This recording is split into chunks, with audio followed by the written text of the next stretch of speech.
Bonsoir à toutes et à tous et merci de votre présence ce soir. Donc effectivement, comme Emilia vous l'a dit, je vais vous présenter cet accrochage qui s'intitule Picasso à l'image. Je parle d'accrochage et c'est un peu le jargon muséal, mais on fait une petite différence avec une exposition.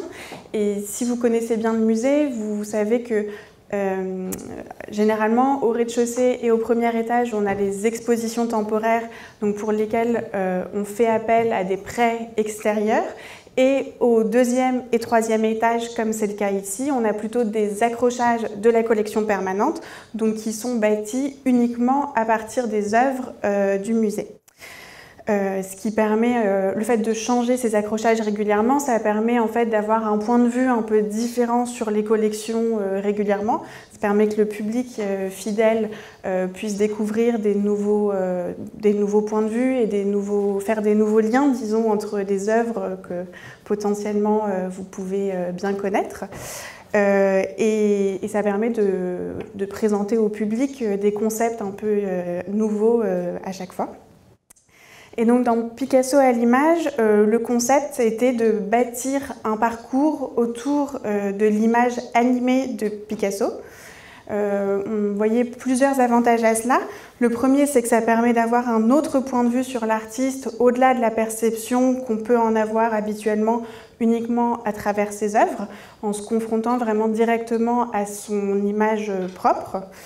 Le deuxième, c'est que ça permet de s'intéresser au processus de la construction de l'image de l'artiste, puisqu'on en voit différentes facettes à travers les différents films qu'on montre dans l'accrochage, et j'y reviendrai dans un instant. Et le dernier, si on prend un petit peu plus de hauteur, je dirais, c'est que ça permet de réfléchir à l'objet exposition en tant que tel, puisque l'une des conséquences de cet accrochage, c'est de montrer comment les dispositifs scénographiques, qui sont pourtant assez discrets dans ces espaces d'exposition, jouent néanmoins sur notre perception des œuvres.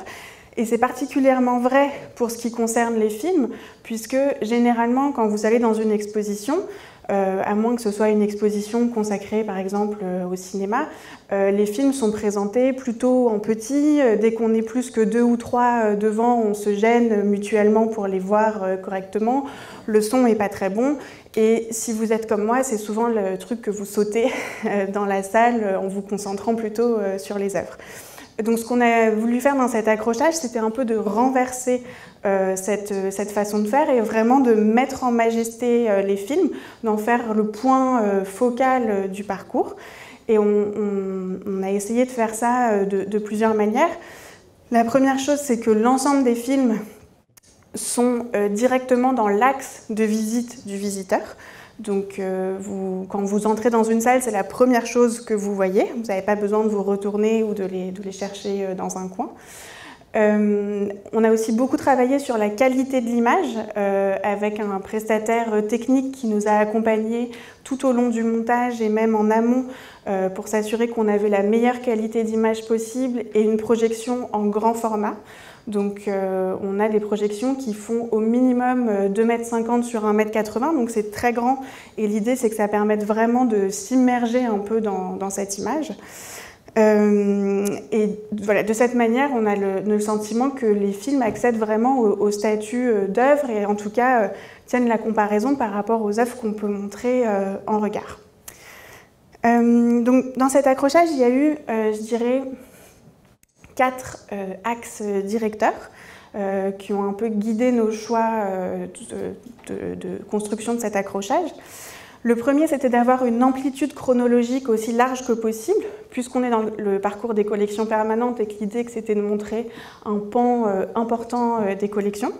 Donc on va des années 30 aux années 60, et on ne commence pas avant les années 30 pour la simple et bonne raison qu'on n'a pas de film de Picasso qui date d'avant les années 30. Le deuxième, c'est qu'on a mis en avant un intérêt particulier pour les différents ateliers de Picasso. Donc au fil des salles, on va voir l'atelier de Boigelou en Normandie, on va voir l'atelier des Grands Augustins à Paris, on va voir l'atelier de Valoris dans le sud de la France, et puis le troisième étage est consacré dans son ensemble à l'atelier de la Californie, à Cannes, dans lequel Picasso vit et travaille entre 1955 et 1961. une des contraintes importantes qu'on s'était données, c'est de varier autant que possible les sources audiovisuelles sur lesquelles on s'appuyait, justement pour qu'elles nous permettent d'appréhender le personnage dans toute sa complexité et dans ses différentes composantes, si je puis dire. Donc il y a à la fois des archives, enfin des films qui relèvent de l'archive familiale et vraiment personnelle. Donc Picasso filmé par son épouse Olga, Picasso filmé par Man Ray lors d'un été entre amis à la plage. Donc des images qui sont très peu mises en scène et assez finalement très spontanées. Et où Picasso n'est pas filmé en tant qu'artiste, mais en tant que père ou époux ou ami. Et un peu à l'autre bout du spectre, on a les grands documentaires qui ont été réalisés dans les années 50 et qui là mettent vraiment en scène Picasso au cœur de son atelier avec des réalisateurs comme Paul Ezert ou Luciano Emer qui viennent le filmer et qui là sont vraiment là pour, avec l'idée que ce film va être vu par un public et pour participer à la construction en fait de l'image emblématique finalement de l'artiste. Donc c'est des images qui sont beaucoup plus mises en scène, où on sent cette volonté de mettre en scène Picasso en tant qu'artiste et génie créateur. Et puis après, on a des sources qui sont plus inclassables. On a un film où Picasso joue en tant que figurant. C'est le seul à notre connaissance qui existe. On a des archives médiatiques et journalistiques, des archives radiophoniques aussi. Mais du coup, toutes ces différentes sources permettent à chaque fois d'appréhender le personnage sous un angle un peu différent. Et puis le dernier axe qui était important dans la construction de ce parcours, c'était la volonté d'avoir un parcours qui soit immersif, aussi immersif que possible, puisque le troisième étage se termine par un véritable espace immersif. Donc c'est un film de 9 minutes qui est projeté en très grande dimension sur 3 faces de la salle et qui se veut une plongée au cœur de l'atelier de la Californie, dans laquelle une plongée un peu sensorielle dans laquelle on retrouve l'ambiance et l'atmosphère de cet atelier. Donc c'est un peu le point d'orgue du parcours, mais du coup, dès le départ, l'idée c'était à travers les papiers peints grandeur nature, à travers les projections en grand format, le plus possible de se mettre au même niveau que l'artiste et de pouvoir un peu plonger dans son univers. J'ajoute juste une chose avant de vous parler du parcours plus en détail, c'est qu'on a l'intervention de 2 artistes contemporains dans cette exposition. La première, c'est une œuvre d'un artiste qui s'appelle Oriol Vilanova, qui est dans la première salle de l'exposition, qui nous a proposé une œuvre qui s'appelle Old Masters, qui est en fait une série de vestes de travail qu'il a déclinées sur plusieurs artistes. Et en fait, dans les poches de la veste se trouve une série de cartes postales qui reproduisent des œuvres de Picasso, que le public est invité à consulter et à remettre ensuite dans les poches, et qui a un peu plusieurs intérêts, mais entre autres l'idée d'une sorte de rétrospective de l'œuvre de Picasso qui serait immédiatement accessible, et une rétrospective qui serait totalement impossible à organiser à l'heure actuelle puisque les œuvres sont dispersées à travers le monde. Et puis une réflexion, et c'est aussi ça qui nous intéressait, nous, par rapport à la réflexion dont je vous parlais sur la construction de l'image de l'artiste. Là, c'est plutôt une réflexion sur la façon dont on peut s'approprier les œuvres par rapport à une reproduction ou au fait de voir l'œuvre en réalité, puisque dans ces séries de cartes postales, parfois l'artiste choisit 3 ou 4 fois la même œuvre et on voit en comparant les différentes cartes postales que, en fonction de la photographie qui a été utilisée pour le tirage, en fonction de l'époque à laquelle la carte postale a été éditée, il y a des variations de couleurs qui sont extrêmement importantes et que du coup forcément on n'a pas la même perception de l'œuvre en fonction de la reproduction à laquelle on a eu accès.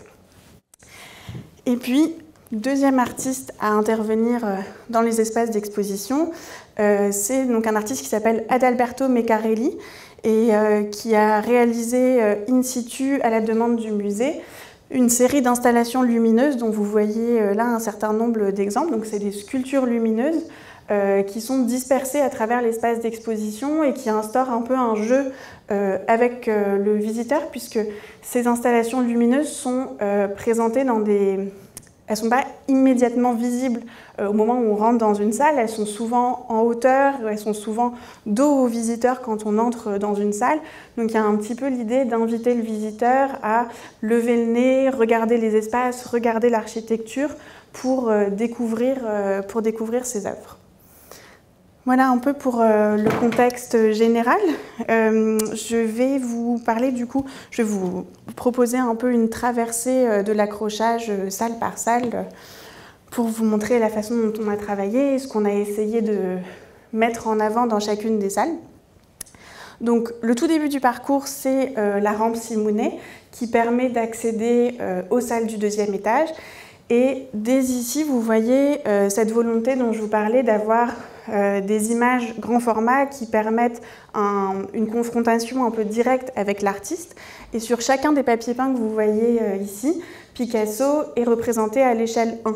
Donc il fait la taille qu'il faisait en réalité, c'est-à-dire à peu près ma taille. Donc dites pas qu'il est tout petit, mais il fait à peu près 1,60 m. Et du coup, quand vous êtes en face, il y a vraiment ce rapport un peu direct à l'artiste dont on espère qu'il se met en place. Une autre vue. Il y avait aussi l'idée de mettre le sol vraiment de plein pied avec le sol du musée pour donner l'impression qu'on peut un peu pénétrer dans cette image. Donc là, vous voyez le plan de l'exposition et du coup, ce que je vous disais par rapport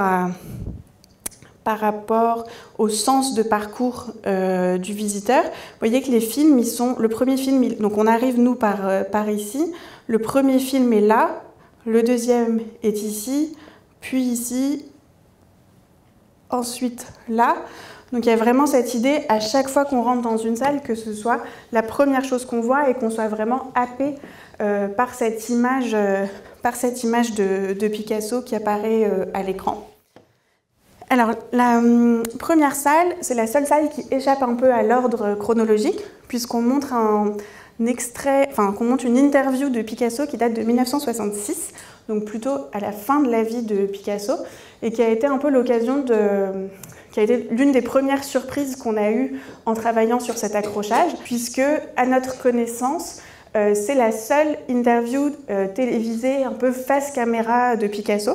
Donc je ne sais pas si ça vous étonne, mais pour moi, si on compare l'omniprésence de Picasso dans l'espace médiatique, enfin, l'omniprésence de son image en tout cas, la rareté de sa parole semble assez surprenante. Le différentiel qu'il y a en fait entre la fréquence à laquelle on peut voir son image, à laquelle il apparaît quelques secondes filmé lors d'un vernissage ou filmé lors du Festival de Cannes, ou en tout cas le fait que son visage soit si familier du public, même ceux qui ne sont pas forcément des férus d'art moderne. On a trouvé ça surprenant que ce soit la seule interview sur laquelle qu'on puisse identifier. On n'a pas vraiment d'explication à ça.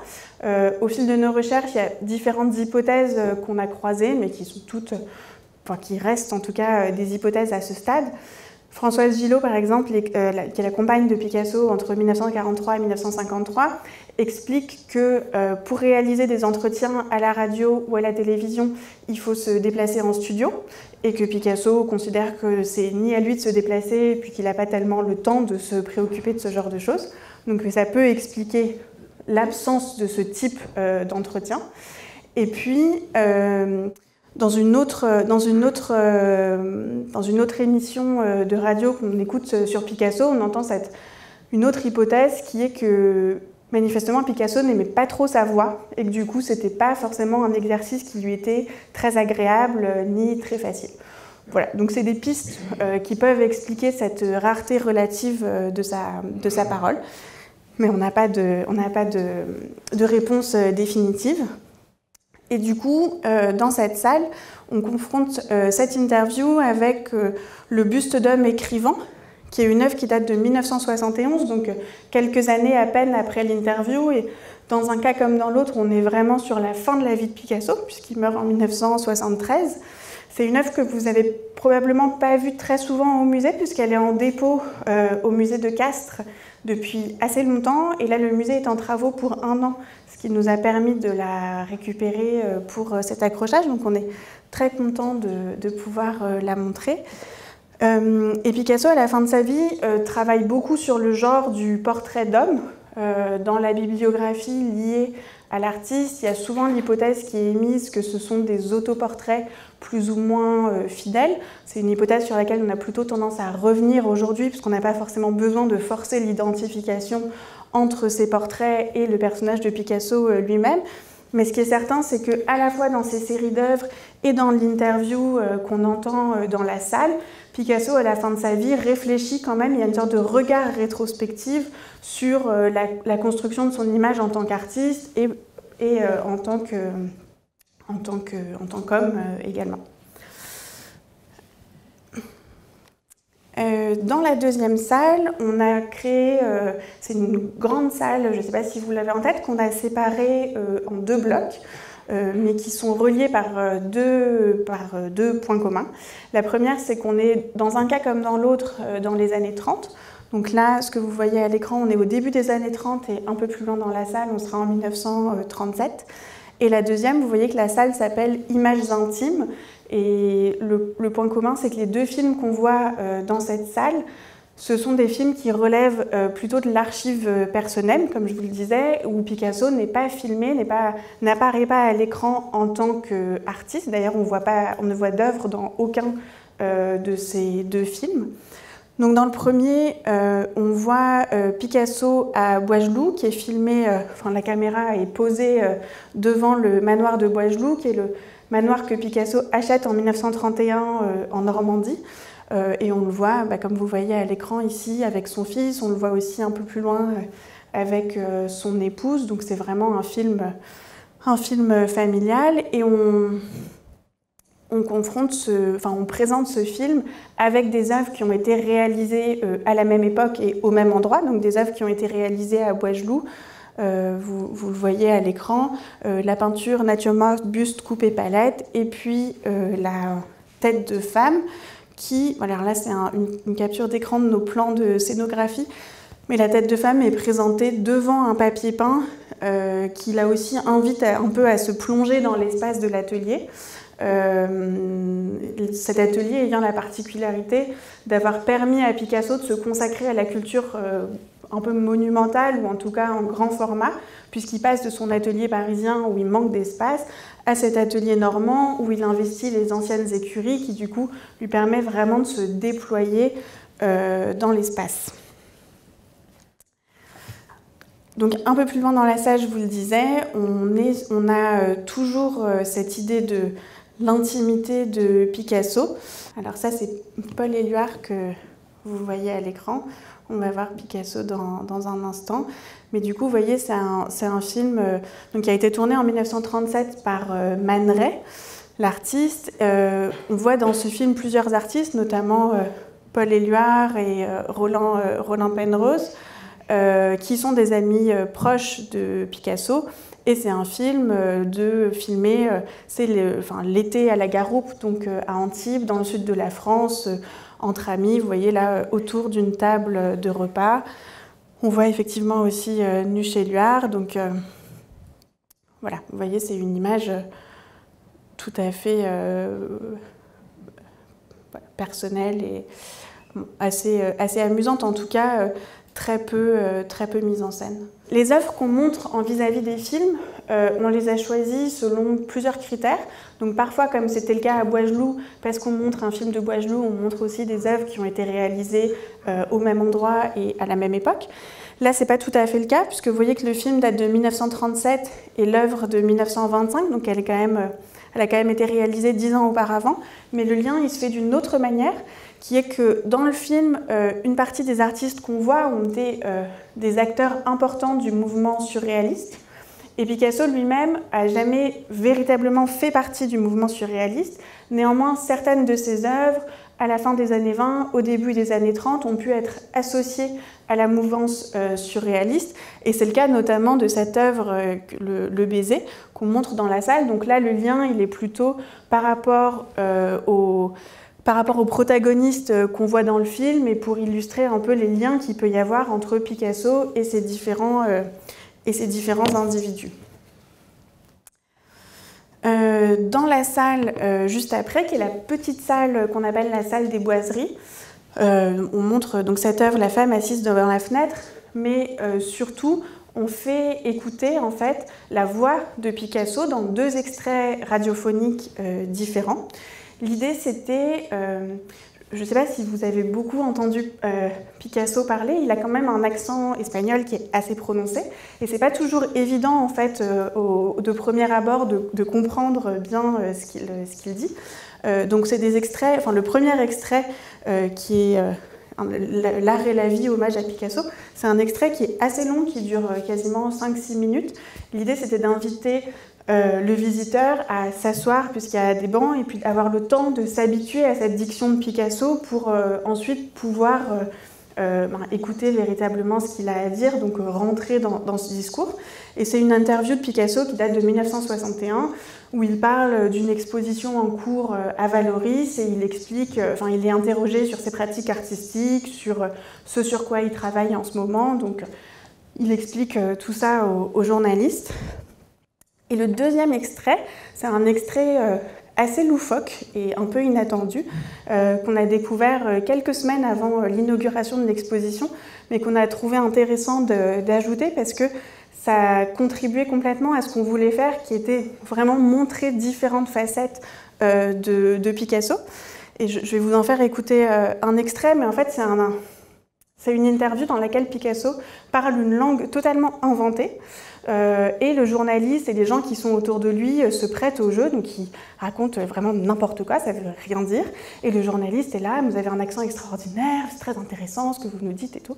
Et du coup, l'idée c'était un peu de se dire qu'on n'est pas toujours obligé d'écouter Picasso qui parle de sa pratique, de la sculpture, qui parle de sa dernière exposition, mais que parfois Picasso il fait aussi des blagues et il rigole aussi avec ses amis, et que c'est pas forcément une facette du personnage qu'on a l'occasion d'entendre en fait facilement et régulièrement. Du coup, avec la salle suivante qui porte sur la thématique de l'engagement politique de Picasso, qui nous a posé un peu de problème puisqu'on voulait à la fois aborder cette thématique et en même temps on n'avait pas de document qui nous semblait totalement évident pour illustrer le sujet. Donc c'est une salle dans laquelle on s'appuie sur vraiment différentes choses. Alors il y a quelques secondes d'un film dont vous voyez les captures d'écran en haut, qui est des images d'une réunion des Amis de l'Espagne républicaine qui se tient chez Picasso dans l'atelier des Grands Augustins. Donc on a mis quelques secondes du film parce que vous le voyez peut-être sur l'image de gauche, il y a un peu cette ambiance meeting avec plein de gens qui sont réunis et qui discutent. Néanmoins, ça ne nous semblait pas totalement suffisant, d'abord parce que les images ne sont pas de très bonne qualité, donc ce n'est pas forcément un film qui est évident à regarder. En plus parce qu'il n'y a pas de son, donc pour un meeting politique, pas savoir ce qui se dit, ça enlève quand même une partie de l'intérêt. Et puis parce qu'on ne peut pas identifier les personnalités qui sont là, on ne voit pas Picasso intervenir, donc voilà, pour toutes ces raisons, ce n'était pas totalement suffisant. Du coup, on présente en parallèle, à la suite du film, un diaporama des photographies qui sont prises par Dora Maar dans l'atelier de Picasso en 1937, au moment où il est en train de peindre Guernica, qui est évidemment un peu l'incarnation du moment politique de la vie et de la carrière de Picasso. Donc on suit comme ça son processus créatif et ça permet d'évoquer Guernica qui est un peu un incontournable et qui est un peu attendu sur cette thématique-là.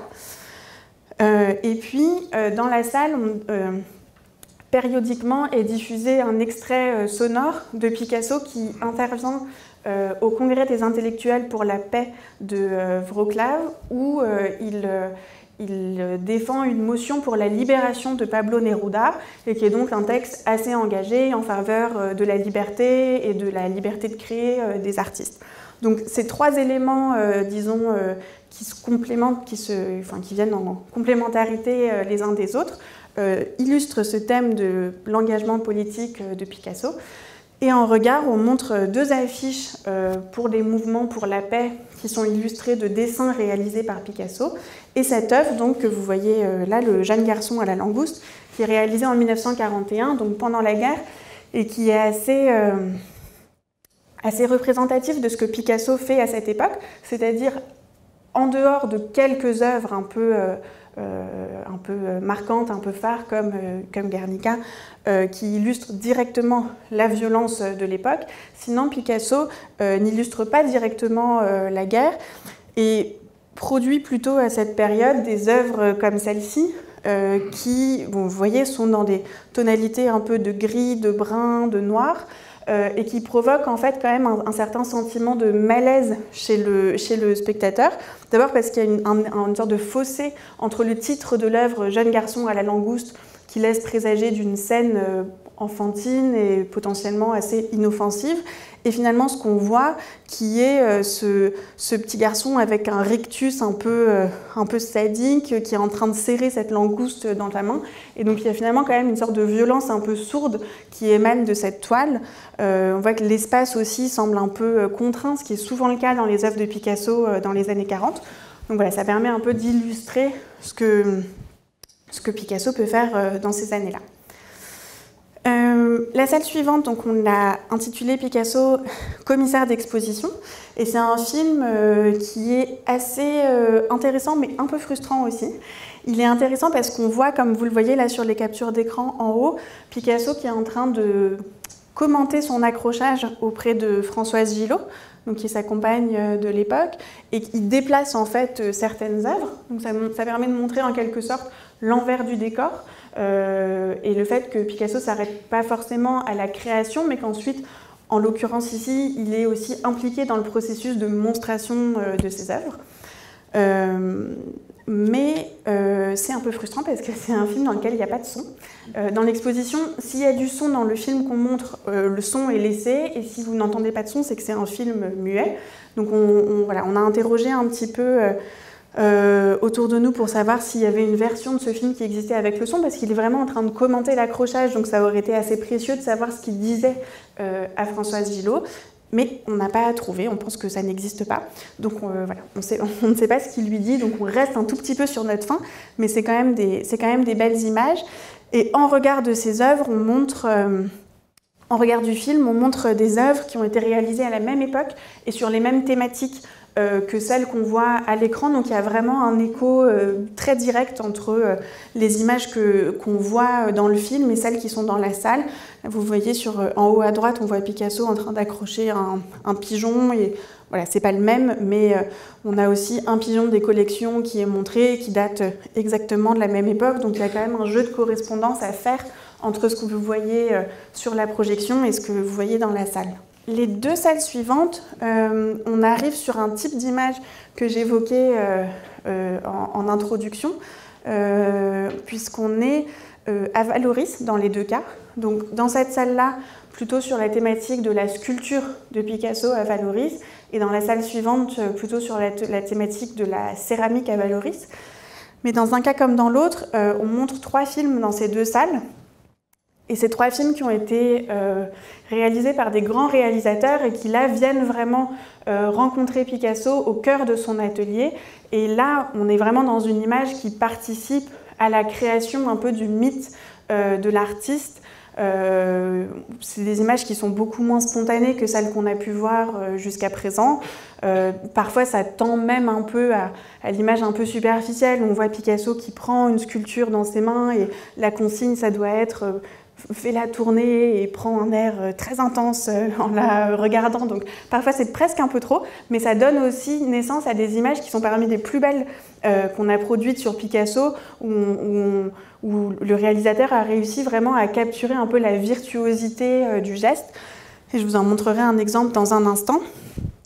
Mais du coup, cette salle, donc sur la sculpture de Vallauris, on a vraiment des films dans lesquels on voit les œuvres qui sont montrées dans cette salle. Donc dans cette salle, on montre les 2 sculptures que vous voyez en bas de l'écran, la petite fille sautant à la corde et la chèvre, et on montre uniquement ces 2 œuvres dans une salle qui est quand même assez grande, mais ça nous semblait important et intéressant de les mettre vraiment en majesté. D'abord parce que c'est des œuvres qui sont complètement emblématiques de cette période à Vallauris et de ce qu'on appelle la sculpture assemblage, où Picasso en fait se sert d'objets de son quotidien, d'objets trouvés, chinés, accumulés, offerts, pour les intégrer à sa pratique de la sculpture. Donc là, vous voyez par exemple que la petite fille sautant à la corde, elle a des vrais souliers aux pieds, que son torse, il est réalisé à partir d'un panier d'osier, ou pour la chèvre, que ses mamelles sont faites à partir de bouteilles ou de petites amphores.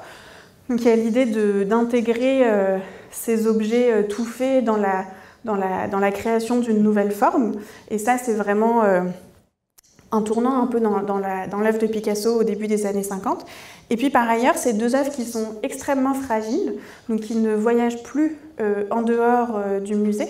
Donc au musée Picasso, c'est un peu le seul endroit où vous aurez l'occasion de les voir, puisque déjà le simple transport entre les réserves et le musée, c'est une opération qui est assez délicate, puisque c'est vraiment des objets qui, de par leur nature composite, sont extrêmement fragiles. Donc c'est un peu un événement de les avoir réunies toutes les deux et qu'elles soient visibles pour le public pendant plusieurs mois. Et donc la salle suivante, elle est consacrée à la céramique, donc toujours à Vallauris. La céramique à Vallauris, c'est un peu l'autre volet de la création picassienne à cette époque-là, puisque Picasso s'installe à Vallauris en 1948. Donc Vallauris qui est déjà connu comme un village dans lequel se trouvent plusieurs ateliers de potiers. Il rencontre à cette époque Suzanne et Georges Ramier, qui ont un atelier de poterie à Vallauris et qui deviennent des amis. Et ils découvrent un petit peu cette pratique de la céramique qu'ils s'approprient très vite. Je vous ai mis en dessous trois images. Les légendes sont dans la slide d'après parce que j'avais plus de place.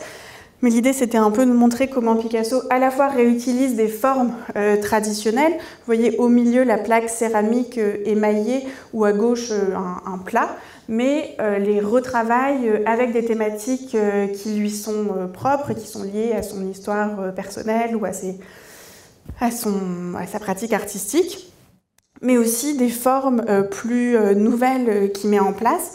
Les documentaires qui sont tournés à cette époque donnent naissance à des images qui sont parmi les plus belles qu'on connaisse sur Picasso. J'avais notamment celle-ci en tête, qui est que je trouve assez fascinante. Donc vous voyez un artisan potier qui, au fond, crée cette forme de bouteille. Et on va avoir Picasso qui, en quelques gestes, et vraiment, si ce n'est pas une incarnation de la virtuosité, je ne sais pas ce que c'est, en quelques gestes, donne naissance à une forme qui est totalement nouvelle. Et donc la colombe que vous voyez à l'image juste avant, ce n'est pas exactement celle qu'on voit à l'écran, mais l'idée c'était quand même qu'on puisse faire le lien, puisque le principe de création est le même.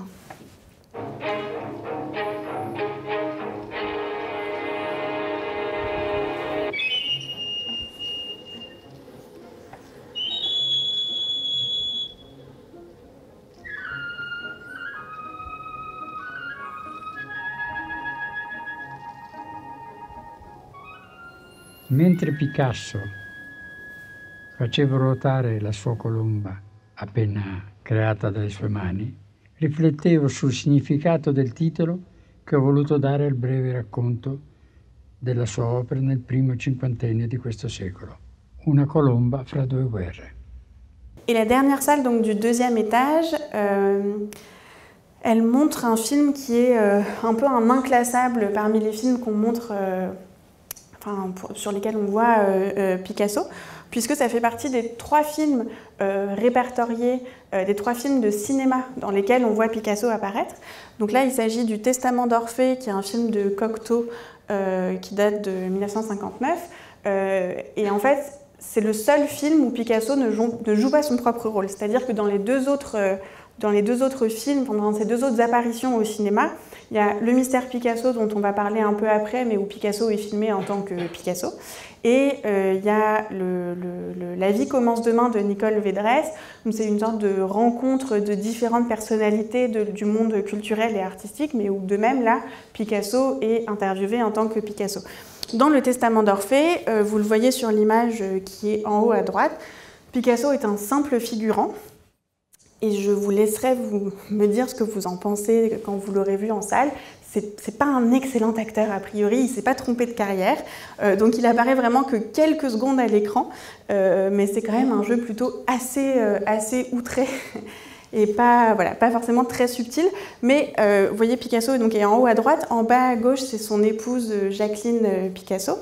Et c'est quand même intéressant puisque c'est vraiment un type d'image totalement différent de ce qu'on a pu voir jusqu'à présent dans l'accrochage.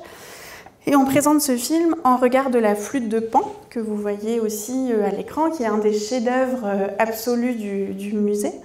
Et vous pourriez me demander pourquoi est-ce qu'on montre cette œuvre qui date de 1923, alors que par ailleurs le Testament d'Orphée date de 1959, donc il y a quasiment 40 ans d'écart entre ces deux œuvres. Mais il nous a semblé intéressant de les rapprocher parce qu'on a trouvé assez frappant les liens qu'il pouvait y avoir entre ces deux œuvres. D'abord, vous le voyez en bas à droite, le Testament d'Orphée s'est filmé dans une carrière de pierre avec des grands blocs de pierre qui font complètement écho au décor qu'on voit là dans la flûte de Pan. Et puis dans un cas comme dans l'autre, on est dans une sorte de réinterprétation de la mythologie complètement fantasmée et qui ne s'appuie sur aucune source historique. Alors dans le Testament d'Orphée, qui a un côté un peu kitsch, avec une musique un peu fanfare et des costumes qui tiennent presque du déguisement. Dans la flûte de Pan, on est dans quelque chose de plus poétique, avec un lien, une évocation un peu de la pastorale antique. Mais que ce soit dans le Testament d'Orphée ou dans la flûte de Pan, on a vraiment un peu cette appropriation de la mythologie antique qui nous semblait intéressante et qui nous semblait justifier le rapprochement de ces deux œuvres, au-delà du plaisir de voir la flûte de Pan qui ne se dément jamais. Voilà, donc ça c'était le deuxième étage qui a donc comme sous-titre Picasso à l'œuvre, puisque comme vous l'avez vu, on se promène véritablement à travers les différents ateliers de Picasso et ses différentes pratiques artistiques. Et à l'étage du dessus, donc au troisième étage, l'étage est consacré à la Californie, qui est donc cet atelier dans lequel Picasso vit et travaille de 1955 à 1961. Et il y a plusieurs raisons qui nous ont poussés à consacrer tout un étage à la Californie. La première, c'est que Picasso s'installe là-bas au moment où il est vraiment au sommet de sa gloire et de sa médiatisation. Du coup, il y a plusieurs grands photographes qui sont venus à la Californie, qui ont parfois vécu pendant plusieurs semaines aux côtés de Picasso et Jacqueline Picasso.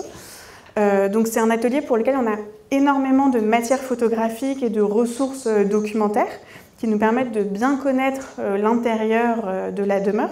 Et c'est pas le cas pour les autres ateliers. C'est aussi pour ça que l'atelier immersif de la fin du parcours, il porte sur la Californie. On pourrait sans doute pas faire ce travail aussi précisément pour d'autres ateliers. Avant, parce que les couvertures photographiques et filmiques sont sans doute moins répandues.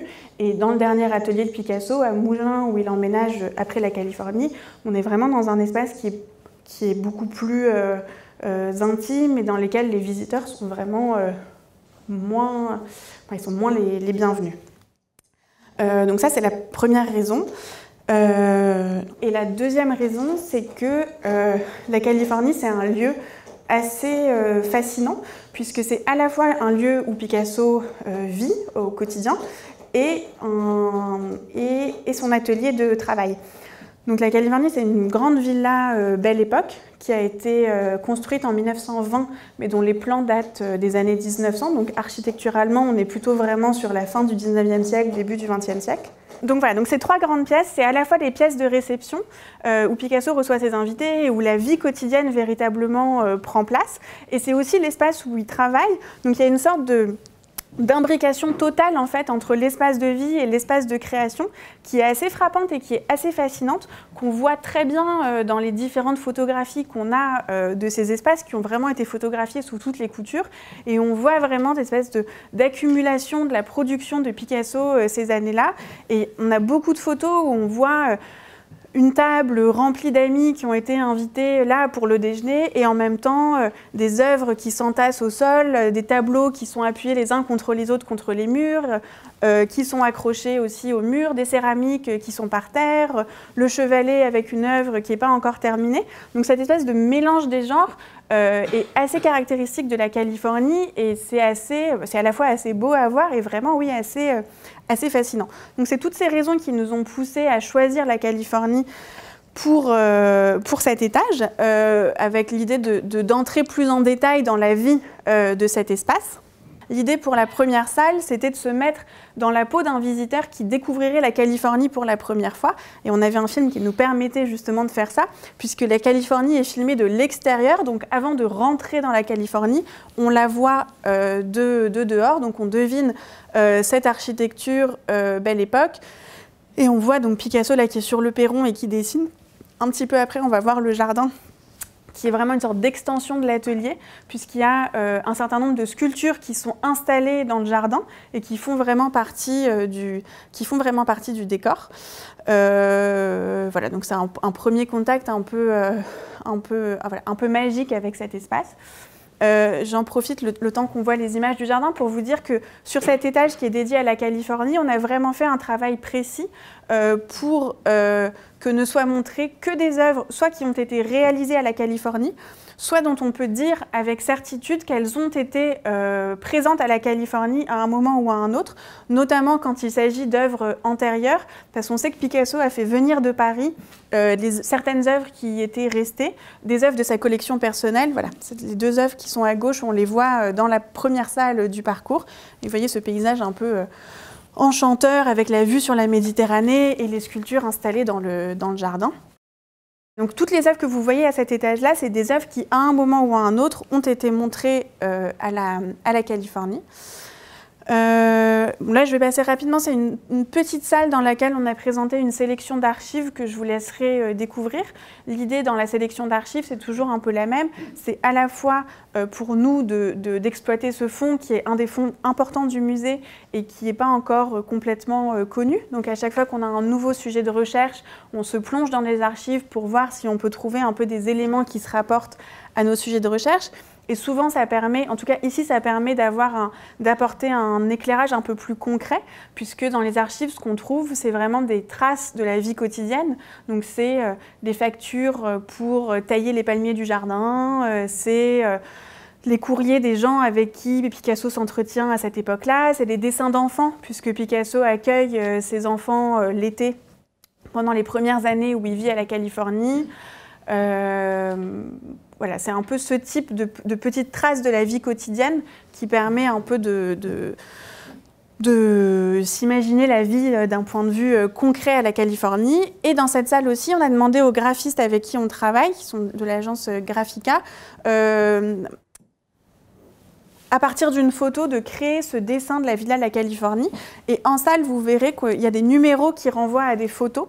Et au début du parcours, le projet, c'était un peu de montrer les différents espaces de la villa. Plus loin dans le parcours, on va plutôt se concentrer sur les 3 grandes pièces du bas, qui sont vraiment celles qui concentrent un peu l'attention des photographes et celles qui sont les plus intéressantes pour nous. Mais dans cette salle, on montre des photos des espaces moins publics et moins connus. Le sous-sol où il y a la presse à imprimer, les étages supérieurs qui ne sont pas investis dès le départ, mais qui sont...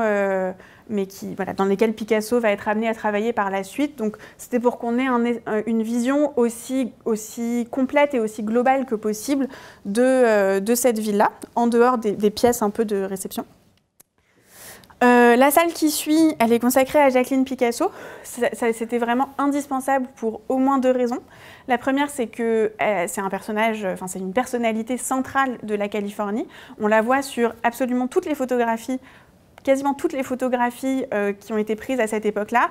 Elle est indissociable en fait de Picasso pendant ces années-là. Donc Picasso il rencontre Jacqueline Roch à cette époque en 1952 et ils s'installent ensemble à la Californie en 1955. Et elle est extrêmement impliquée dans la gestion quotidienne de la Californie. Elle reçoit les invités quand Picasso préfère consacrer son temps à son travail, donc elle lui permet aussi de se consacrer entièrement à son art quand il le souhaite. Elle a vraiment ce rôle un peu pivot dans le quotidien. Et par ailleurs, comme vous le voyez ici, elle est un motif privilégié de l'artiste dans ces années-là. Donc on le montre dans la salle à travers un dessin, une estampe, une photographie. Un peu plus tard, on aura aussi une peinture qui représente Jacqueline à cette époque-là et qui est l'un des chefs-d'œuvre du musée. Mais du coup, pour ces deux raisons, pour sa présence auprès de Picasso dans la vie réelle et dans l'œuvre de l'artiste, c'était important de consacrer une salle à Jacqueline Picasso.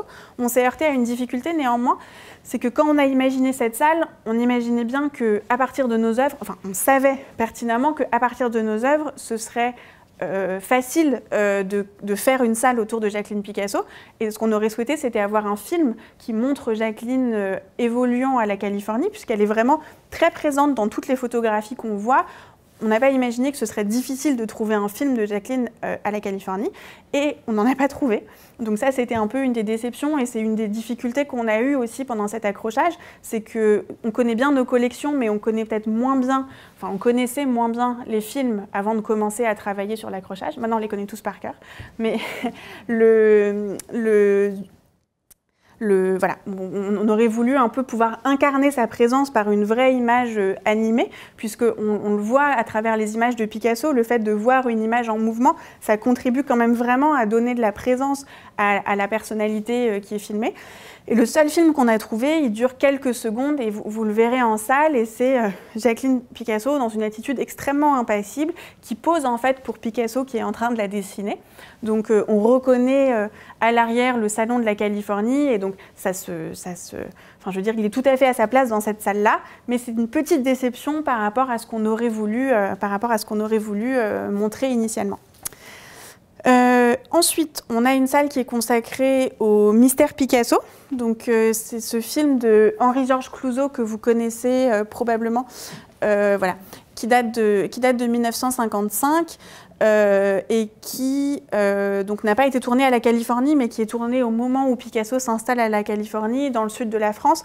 Et dans cette idée de travailler sur l'image de l'artiste, ça nous semblait indispensable d'avoir une salle consacrée au mystère. Donc, le mystère Picasso, c'est ce film de Henri-Georges Clouzot, c'est un des autres films donc, cinématographiques dans lesquels Picasso apparaît, mais qui là est filmé en tant que Picasso. Et je ne sais pas si vous êtes familier du principe, mais le projet du mystère Picasso, il naît au moment où Picasso entend parler d'un type de feutre qui vient des États-Unis et qui permet en fait, quand l'artiste dessine sur une feuille, et que la caméra filme la feuille de l'autre côté, que le dessin apparaisse en transparence de l'autre côté, mais sans bavure et sans percer le papier. Et du coup, vous voyez le dispositif là sur la photo. Le projet, c'est de montrer comment naît la création sans avoir l'intermédiaire de la main de l'artiste dans le champ de la caméra. Donc c'est un film qui est aussi assez bluffant parce qu'on voit véritablement le dessin naître sous nos yeux. Donc nous, on en montre deux. On va les montrer par rotation dans la salle qui est consacrée au mystère. Et là, vous avez des plans de scénographie, donc qui ne sont pas Enfin, c'est pas complètement ce à quoi ressemble la salle actuellement, mais c'est quand même assez proche. Et du coup, l'idée, donc vous voyez, en arrivant dans la salle, on arrive par ici, on voit le dessin, et bon, là, c'est pas le cas ici, mais sur l'écran est projeté le dessin on voit à l'écran se faire le dessin qu'on voit en réalité ici. Donc ça permet de bien comprendre le principe, et puis l'écran a été scénographié presque comme un chevalet, donc ça reprend un peu le même dispositif que celui du film. Donc c'est assez pédagogique et en même temps ça permet de bien comprendre le principe. Et puis, vous savez peut-être que donc, les dessins du mystère Picasso, les dessins qui ont été réalisés pendant le tournage, ils ont été donnés par la famille Picasso au musée dans les années 80. Donc tous les dessins qui ont été réalisés pendant le tournage font partie de la collection et font l'objet à l'heure actuelle d'un grand projet de restauration, puisque c'est des dessins qui sont extrêmement fragiles, qui, parce qu'ils étaient sur un papier très fin, ont été consolidés par une feuille au revers des dessins, mais qui du coup leur avait fait perdre ce côté transparence qui fait tout leur intérêt. Et au fur et à mesure des projets d'exposition, au fur et à mesure qu'on a besoin de ces œuvres pour différents projets, et comme par exemple ici pour cet accrochage, on les restaure pour leur faire retrouver ce côté recto-verso qui est à la base du projet. Et donc là, quand vous tournez autour de l'œuvre, on a d'un côté le côté dessiné par Picasso et de l'autre côté le côté filmé par la caméra. Et on retrouve vraiment ce recto verso. Les 2 salles qui suivent, elles sont consacrées à la thématique de l'atelier, avec des angles un peu différents. Donc, dans la première salle, l'idée c'est plutôt... alors, je suis désolée, mais la qualité de la photo n'est pas extraordinaire, mais dans la première salle, c'est plutôt l'idée de la représentation de l'atelier. Donc, à travers cette peinture, l'atelier de la Californie, qui est l'un des chefs-d'œuvre aussi du musée, et un certain nombre de dessins. L'idée, c'est aussi de montrer que Picasso a énormément représenté cet atelier de la Californie, plus que ses autres ateliers, et ça témoigne aussi de l'importance que cet atelier a eu pour lui, une espèce de phénomène d'identification qu'il y a entre cet espace et l'artiste lui-même. D'ailleurs, on parle pour la série de peintures, dont le musée conserve une œuvre, mais il y en a plusieurs autres qui existent, de paysage d'intérieur. Et donc il y a bien cette idée à la fois de paysage, donc de quelque chose plutôt d'extérieur, et en même temps paysage d'intérieur, l'idée que c'est une sorte d'autoportrait par l'espace de l'artiste. Donc dans cette salle, voilà, on est plutôt sur l'idée de la représentation de l'atelier. Et dans la salle suivante, je ne vous ai pas mis de photos parce que je voudrais garder un peu quand même quelques éléments de surprise. Et c'est une des salles un peu qu'on a voulu assez spectaculaire dans cet accrochage. Mais l'idée, vous voyez ici avec les plans de scénographie, c'était de retrouver un peu la densité caractéristique de la Californie. Donc on a à la fois dans le fond des papiers peints où on voit un peu cette accumulation d'œuvres dont je vous ai parlé.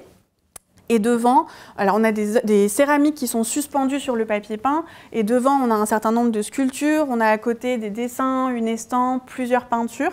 Donc on évoque à la fois la diversité des techniques que Picasso a pu pratiquer à cette époque-là, et l'accumulation d'œuvres l'accumulation d'œuvres très typique de la Californie. On arrive à la fin du parcours, il reste 2 salles. La première, l'avant-dernière salle du coup, c'est ce fameux espace immersif. Donc j'ai juste voilà, une image pour l'évoquer, mais là c'est vraiment une expérience qu'il faut faire en personne. Donc comme je vous disais, on est sur un espace avec une image projetée en très grand et sur 3 murs de la salle. Le principe, c'était un peu que le 3e étage permette aux visiteurs de comprendre un peu les enjeux de la Californie, de voir les personnages qui évoluent, de voir de quelle façon Picasso y travaille, et armé de ces différents éléments, qu'ils puissent se plonger un peu dans l'atmosphère de la Californie, retrouver dans cet espace immersif des œuvres qui auront été vues plus tôt dans le parcours, mais un peu aussi... il y a du son dans ce film, donc se laisser happer par quelque chose de plus sensoriel. C'est un film sur lequel on a travaillé avec 2 boîtes de production qui s'appellent Narrative et Nova Pista, avec qui on a travaillé pendant plusieurs mois. Et ce qui fait sa particularité, je pense, c'est que les espaces immersifs, c'est quand même assez à la mode en ce moment, mais... oui, je vois des regards un peu sceptiques, mais il est très bien. Sa spécificité, c'est que nous, on est quand même dans un musée, donc on ne voulait pas faire quelque chose de totalement fantaisiste. Donc on n'est pas dans un son et lumière, on n'est pas dans quelque chose de totalement déconnecté de la réalité. Donc le film, il est réalisé à partir de photographies qui, en grande partie, font partie du fond du musée.